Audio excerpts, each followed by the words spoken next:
Next presenter is Dr. Pallavi Sinha. Since she's not a ratified member, so we will not evaluate her presentation.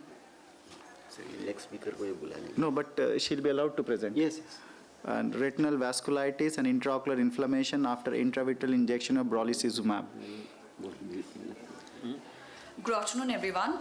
My presentation is on retinal vasculitis and intraocular infection after intravitreal injection of brolucizumab. Introduction. Neovascular age-related macular degeneration is one of the leading cause of the diminution of vision in old age. Its pathophysiology involves the formation of new blood vessels in choroid and the retinal layers. Anti-VEGF class 1 of the drugs are the frequently used to treat this condition, and the brolucizumab is one of the newest drug in this block, recently approved by FDA. The recommended dosage of brolucizumab is 6 mg. That's 0.5 milliliter of the solution, that is 120 mg contain 1 milliliter. It is administered through the intravitreal route. It is advised to have 3 leading doses once per month in the affected eyes, and the dosing interval is 8 to 12 weeks thereafter as recommended.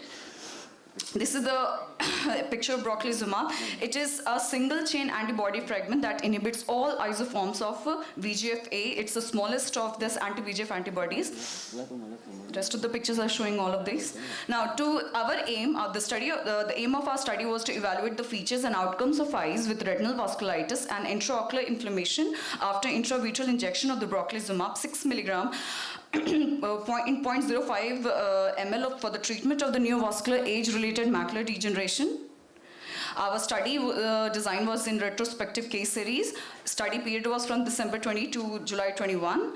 Place of study is in the Rio Realms. Ethical approval was taken from the Institutional Ethics Committee, and there was no financial interest for this study. Now, 15 eyes of 12 patients were reported who had taken brolucizumab intravitreal injection. Age, gender, concomitant systemic and ocular disorders, ocular symptoms, and the most recent documented visual acuity noted. Anterior and the posterior segment findings were evaluated before and after intravitreal brolucizumab administration, and available retinal images were analyzed for the retinal vasculitis with the help of indirect ophthalmoscopic evaluation, fundus photograph, and fundus fluorescent angiography. Data analyzed using frequency and descriptive statistics. Now, our inclusion criteria was those patients who gave consent and diagnosed cases of the neovascular ARMD and who had taken intravitreal injection of brolucizumab. Exclusion, who had not given consent and who had not taken intravitreal brolucizumab. Results. 49 of 10 patients with retinal vasculitis were reported after intravitreal brolucizumab injection, and the mean age of the patients were around 75 years. Most patients shown ocular discomfort, floaters, blurred vision, and scotomas. Retinal vasculitis and intraocular inflammation were diagnosed at the mean time of 30 plus minus 5 days after brolucizumab injection. 2 patients shown only signs of intraocular inflammation and retinal vasculitis. Later on, after 3 weeks follow-up, despite anterior segment findings were improved later.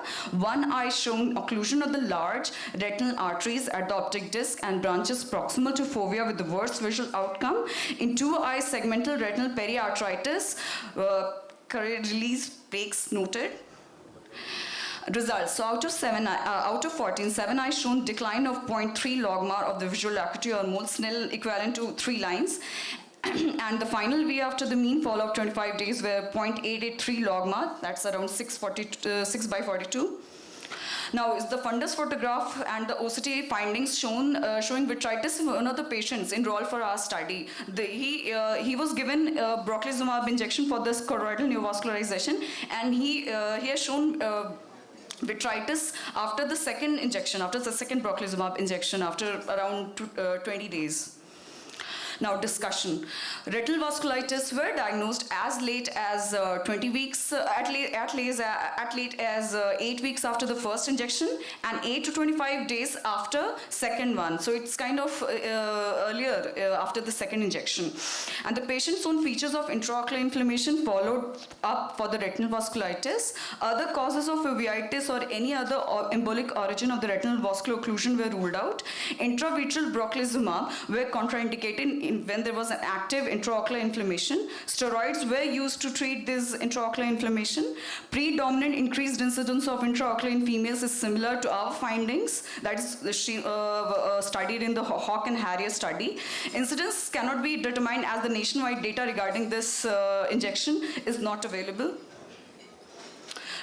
Hawk and Harrier study, they have they assessed the safety and efficacy of the broclizumab intravitreal injection for the treatment of the neovascular ARMD in comparison with the aflibercept, and they found it was quite comparable to the aflibercept, and the retinal vasculitis and the retinal occlusion were seen to be increased risk in patients with receiving broclizumab in comparison with aflibercept. Our study demonstrates unusual complication of the retinal vasculitis and intraocular inflammation associated with this administration of the anti-VEGF broclizumab used in neovascular AMD, which can adversely affect the vision of the patient, and it may span from the peripheral vasculitis, variable occlusion of the large or small arteries, or both, and the perivenular abnormalities may involve arteries around optic nerve or macula, severely affecting the visual outcome of the patient. These are my references. Thank you. Thank you, Doctor. We will not have a discussion with your paper, but it's an important information for all the retina specialists. Do you think the inflammation was controlled after with your steroids? Yes, sir. A mild inflammation was controlled. Did you stop giving brolucizumab after the conduction of the study Yes, or sir. conclusion of the study? Sorry, sir?